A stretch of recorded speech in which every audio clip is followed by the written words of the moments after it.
Давайте так, Абдулла, а? Зачем вам раненая женщина? Вы принесите, а мы подумаем.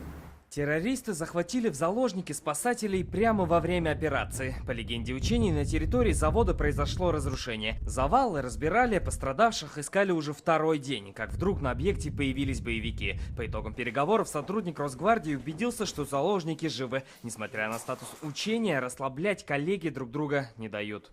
Сними куртку, повернись.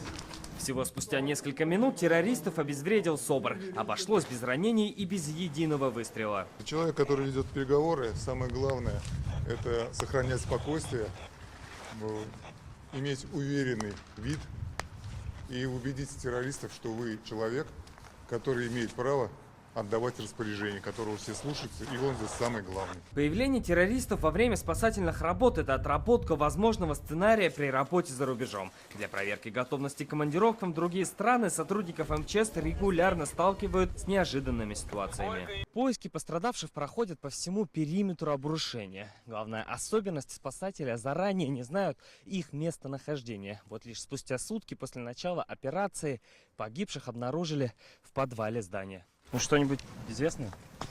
В данный момент идет обследование, а состояние пострадавших в данный момент неизвестно.